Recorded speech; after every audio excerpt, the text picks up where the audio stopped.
लेकिन जी पाकिस्तानियों, हमेशा की तरह पाकिस्तान का कानून हार गया और एक दफ़ा फिर वो लोग जीत गए हैं जिनके पास बहुत ज़्यादा पैसा है और वो ये समझते हैं कि पैसे से सब कुछ किया जा सकता है।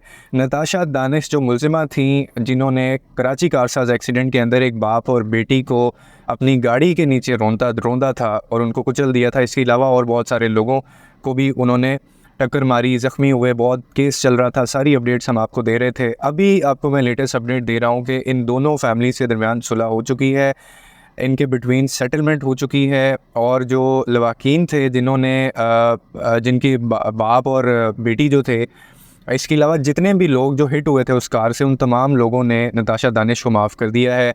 और उन्होंने बाकायदा ये भी स्टेटमेंट दे दी है कि अगर इनको अब मुलज़िमा को ज़मानत दे दी जाती है तो हमें इस चीज़ से कोई एतराज़ नहीं है।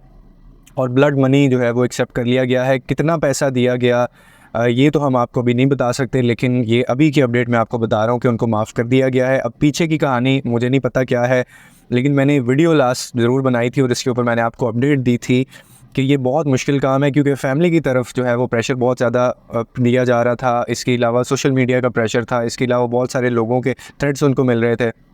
और लग ये रहा था कि अभी, अब मुझे नहीं पता, 2-3 दिन पहले तो अपडेट्स यही थी कि वो कह रहे थे ना हम किसी किस्म का कोई पैसा लेंगे, ना हम उनको माफ़ करेंगे और किसी इंसानी जान की कीमत इतने घटिया तरीके से नहीं लगा सकते। लेकिन अब क्योंकि ख़बर आ चुकी है और अभी आप लोगों ने सुन भी ली होगी कि नताशा दानिश को जो मुलज़िमा थी और विक्टिम्स ने, जो फैमिली थी, उन्होंने माफ़ कर दिया है। और बताया ये भी जा रहा है कि जो फैमिली इससे इफ़ेक्ट हुई थी, जो हिट किया था, जो ज़ख्मी भी हुए थे, उन लोगों ने भी इस फैमिली को माफ़ कर दिया है। और अब वो बाहर आ जाएंगी, केस उनके ऊपर सारे ख़त्म हो जाएंगे और जो भी ब्लड मनी के प्रोटोकॉल्स हैं उनको फॉलो किया जाएगा। और अब ये कैसे हुआ, क्यों हुआ, रातों रात ये क्या हुआ ऐसा कि कल परसों तक जो फैमिली सड़कों के ऊपर एहतजाज कर रही थी, कैंपेन्स कर रही थी और बाकायदा बारहा ये बात बता रहे थे कि हम किसी सूरत ब्लड मनी एक्सेप्ट नहीं करेंगे, हमें सिर्फ इंसाफ चाहिए। और सोशल मीडिया के ऊपर कैंपेन चल रही थी, बहुत सारे लोग जो हैं वो ये चाहते थे, बल्कि मेजॉरिटी यही चाहती थी कि सख्त से सख्त इसको सज़ा होनी चाहिए। लेकिन इकरारुल हसन की बात सच निकली है। उन्होंने अपने वीलॉग के अंदर कहा था कि अगर नताशा दानिश को सज़ा हो जाए तो उन्होंने कहा था कि आप मुझे जो मर्ज़ी दुनिया की सज़ा दे दीजिएगा, और उन्होंने चैलेंज दिया था। और बहुत सारे लोगों ने ये चैलेंज सुन के कहा था कि नहीं, क्योंकि इस दफ़ा नुकसान बहुत बड़ा हुआ है। एक बाप और एक बेटी जो है वो सीसीटीवी फुटेजेस जो है वो अवेलेबल है, सबूत हैं, बच्चे बच्चे के पास सबूत हैं। अदालत में फिर उनको पागल साबित करने की कोशिश की जा रही थी, वो भी जो है वो सारा प्लान ख़राब नहीं हो गया उनका, वो भी नहीं प्लान इनका कामयाब हो सका। तो ये बहुत मुश्किल है, क्योंकि अदालत में मामला चला गया था और पैसा फैमिली वैसे ही नहीं ले रही थी। लेकिन अब जो है अपडेट्स, मैं ख़ुद वैसे शॉक्ड हुआ हूँ ये सुन के। और इसका मतलब है कि जो भी वो लोग, जो एक ख़ास तबका था जो ये कहता था कि ये पैसे लेके रफ़ा दफ़ा करें सारी ज़िंदगी, ये इतना पैसा नहीं कमा सकते, तो अब वो जीत गए हैं और उनकी जो एक नैरेटिव था वो सच साबित हुआ है। लेकिन इसका एक दूसरा हिस्सा भी है। दूसरा हिस्सा इसका एक ये है कि हो सकता है कि मैं जज्बाती होकर ये बात बोल रहा हूँ, लेकिन आपको यू नेवर नो कि किस किस्म का प्रेशर होता है लोगों के ऊपर। आपको कभी ये अंदाज़ा नहीं हो सकता कि आपको किस किस्म के थ्रेट्स होते हैं फैमिलीज़ को बाहर की तरफ से। ये जो पैसे वाले लोग होते हैं ना, ये आपको आपका जीना हराम कर देते हैं।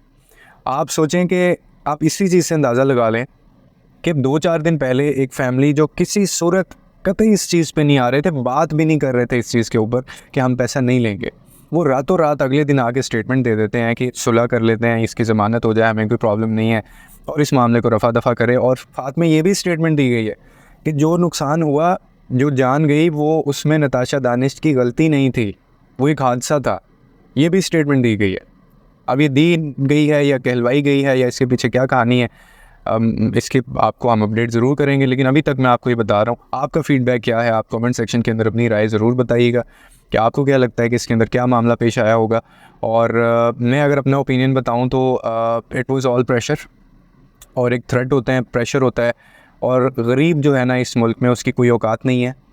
आप अगर गरीब हैं, मिडिल क्लास से ताल्लुक़ रखते हैं, मैं अगर गरीब हूँ, मिडिल क्लास से ताल्लुक़ रखता हूँ, पैसा नहीं है अगर आपके पास, पाकिस्तान जैसे मुल्क में आप कानून ख़रीद सकते हैं, आप जज ख़रीद सकते हैं, आप लोगों की जान ले सकते हैं, आप उसको हादसा करार दे सकते हैं, आप सीसीटीवी फुटेजेस को फेक साबित कर सकते हैं, आप शराब पी के गाड़ी चला सकते हैं, आप जो है वो आइस का नशा भी करके गाड़ी चला सकते हैं, और आपको अदालत से बिल्कुल इज़्ज़त के साथ रिहा किया जाएगा। और आप पाकिस्तान में कोई ऐसा काम नहीं है जो इलीगल और वो आप कर नहीं सकते। तो ये पैसे वाले लोगों का, अगर आपके पास पैसा है। और जो अगर इसकी हम फ्लिप साइड देखें, जो जिनके साथ ही मामला हुआ है, तो उनका यही एंड था। बहुत सारे, इकरारुल हसन ने भी यही बात की थी, उन्होंने कहा था कि कभी भी नहीं हो सकता क्योंकि वो इतने पावरफुल हैं, तो ये वो होने नहीं देंगे कभी भी। तो आपकी क्या राय है कमेंट सेक्शन के अंदर ज़रूर बताइएगा। मज़ीद अपडेट्स के साथ इंशाल्लाह अगर कोई आती है तो ज़रूर आपको बताते हैं। लोगों के लिए आसानियाँ पैदा करें, रब आपके लिए आसानियाँ पैदा करें।